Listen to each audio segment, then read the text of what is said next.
Microjig, maker of the gripper. Work safer, work smarter.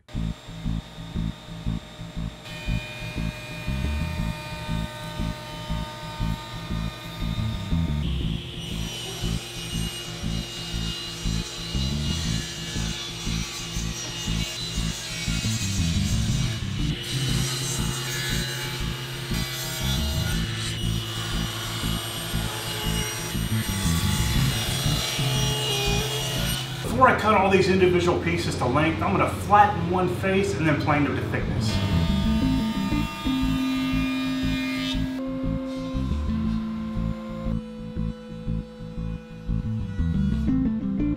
With my cherry and walnut boards flattened and planed to thickness, I need to square one edge to one of the faces, and then I can rip them to their final width.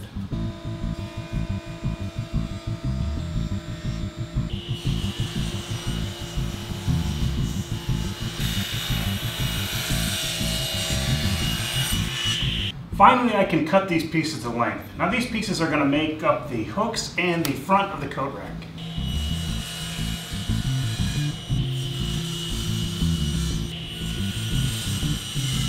In a staggered formation, I need to create a hole for a metal rod. And on the interior blocks, the hole is going to go all the way through. And on the outer two blocks, the metal rod only needs to penetrate partway through.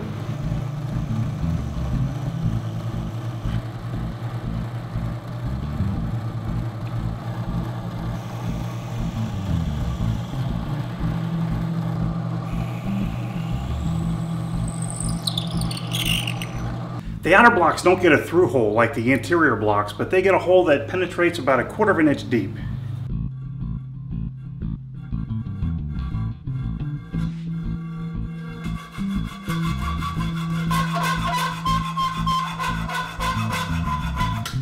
The back of the coat rack is going to be made from cherry, and I have a piece of cherry that I'm going to use for that, but the first thing I need to do is straighten one edge and then cut it to rough width.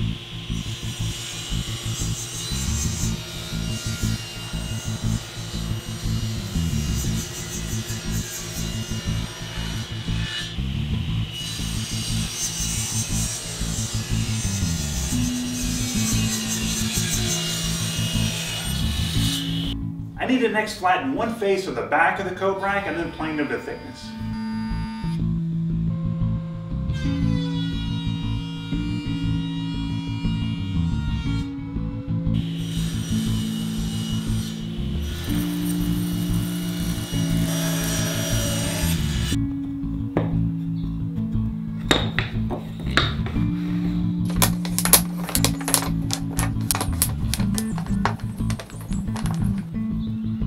I temporarily clamped the cherry and walnut front portion of the coat rack to the backer board.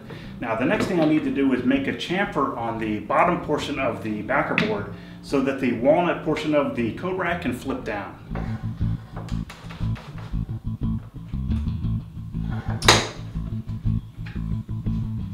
In order to create that chamfer on the bottom of the backer board, I'm going to use a straight bit at my router table, and I've tilted my router table fence to 20 degrees. And if you'd like to make your own tilting router table fence, you'll see a link in the description.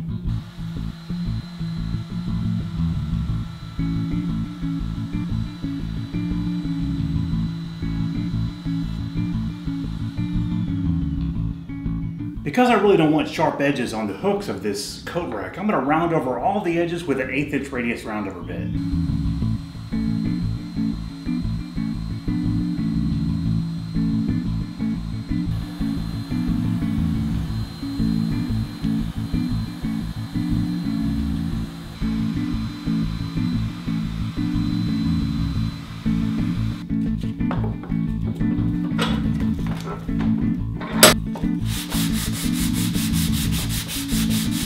For the last couple of days, I've been trying to figure out a nice way to hang this coat rack on the wall. And I thought about maybe using a French cleat system, but I thought that the action of the kids taking their coats off of the coat rack and their backpacks off of the coat rack, that there might be a tendency for the coat rack to actually fall off of the wall. So what I came up with instead is to use a sliding dovetail. In the back of the backer board, I'm going to make a stopped dovetail channel, and there's going to be 2 access points to receive 2 male dovetails that are going to get attached to the wall. And the idea is that I'll be able to push the backer board against the wall and then slide it, locking the backer board and the whole coat rack to the wall.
Now I just need to make one more access point down here.